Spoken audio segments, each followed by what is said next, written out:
Hey everybody, I got a HP 3561A dynamic signal analyzer. I'm going to be letting go of. I don't use it anymore. It's been sitting up there and it's a shame. I guess someone could use this. It does a really, probably one of the best THD units that I've used that I like. And you just got to watch you don't overgo this input on it, but that's easy to do with a dummy load and pick off on there. So what this does, this has what they call a self-test on it. When you first turn it on, like I guess a lot of equipment HP has, it runs through a test. And it's gonna let you know if it's good or bad. And if it comes up in service menu, that means it didn't pass the test. If it comes up with the regular preset home screen, it passed the test. So let's turn it on. And then we'll go in and look at the software version. That's another test that you run. It's quick tests. And power on test. And that's pretty much all the tests that this thing does. Just give it a minute to fire all the way up. You'll see the signal come up. There we go. That's the noise. So let's go in and look at the mode. Frequency, where was it? Where are you? Jesus, I haven't used, oh, input? Yep, single cal, there it is, on input, single cal.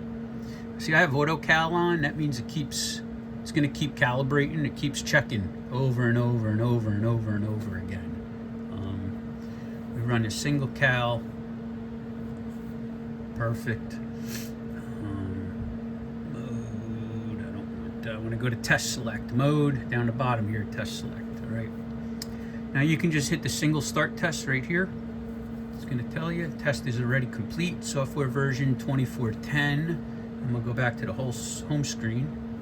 We'll go to mode again, and this time we'll go to test select, and I'll just show you if you want to define test number. There are defined test number here. You hit define test number 1, enter, and then start the test, and that's it. All right, so now we know we're good to go. This thing has run flawless for me. I've never had an issue with it. Let me go back here. Now this has a 4 kilohertz square wave calibration screen in here.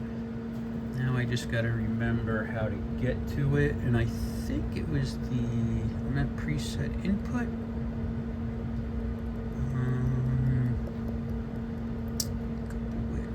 Cal signal, there it is, cal signal on. Now just give it a time and you'll see the 4 kilohertz, and it's going to have all the side tones on there.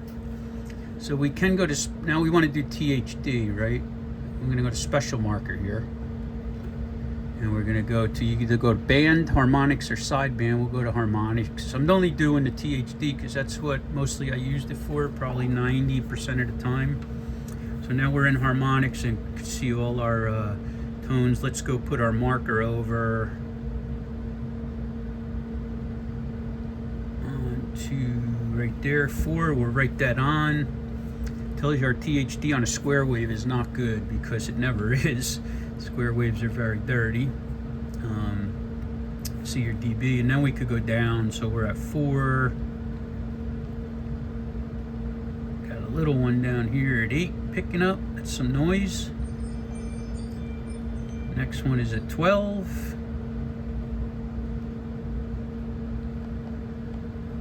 20, and so on. And you can see everything on there.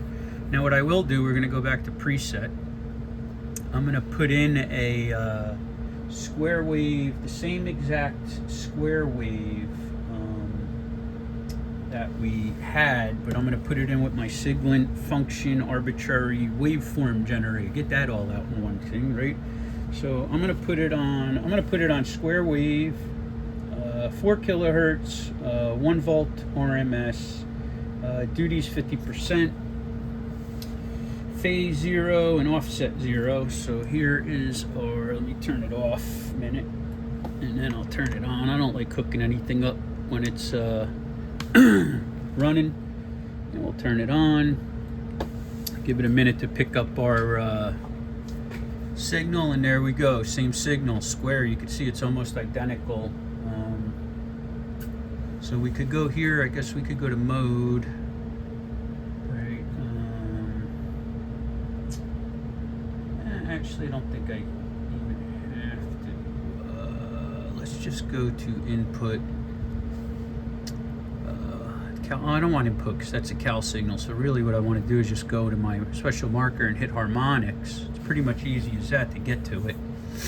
And then we'll come over and see what we get with this. And this unit that I'm using actually has a very, very clean signal. And you'll see that I'll put this over to Sine in a minute, so you can see just how clean it is. And there's our 4 kilohertz, and we're at about 81 dB. You could change that to percentage, man. I don't remember how to do it though. It's been a while, so I don't want to sit here and start poking around and hitting buttons. But you could change that to percentage or whatever you want to. dB for me is fine, or percentage. We'll go to our next. Here's our 12. Here's our, come on now. There's our 20. Let's bring her all the way down. Come on, down, down, down. That's good here. Let's see what we got here. Now we're at 84 hertz, and there you go. See our THD dropping off. Let me go over to, I'm just going to switch it to Sine. I'm going to turn this off. And we're going to go to waveform Sine. I'm going to go to one, I want to have the same thing, 1 volt RMS. And let's turn it on. So now we're at 4 kilohertz, 1 volt RMS, and you can see how much cleaner Sine is, of course, than a square wave. And now our THD dropped way down too, but we can watch it. See a little something poking up every once in a while here.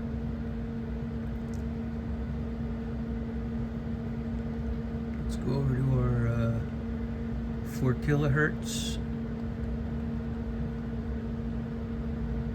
The one thing I do wish this had sometimes is I like a knob. But I got used to these, so it doesn't bother me as long as you remember where that fast key is, boys.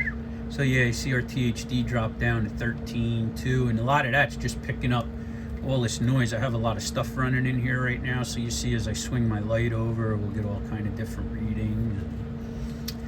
So guys, this is it. This unit's in really, really clean shape. I have had this for years and years. I used it for doing some stereo and amplifiers.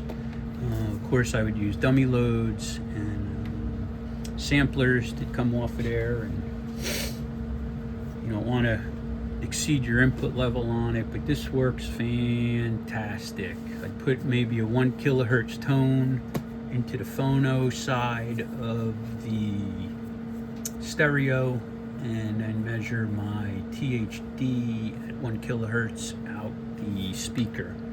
Again, if you're going to measure 100 watt amps, you're gonna want to get a dummy load. And they sell dummy loads. They sell need a non-inductive. Make sure it's non-inductive. 8 ohm or 4 ohm, 100 watts. They're about 35, 40 bucks somewhere around there. Get 2 of them if you're running stereo or whatever. Or if you want to do 1 channel at a time, you can. But yeah, guys, look, fantastic piece of equipment. I'll take some pictures. I'll post some pictures up with this. So if you guys have any questions or concerns, I'll try to answer them the best I can. All right, guys, listen, I appreciate you watching my video. 73s, God bless, stay safe, and as always, bye, bye, bye.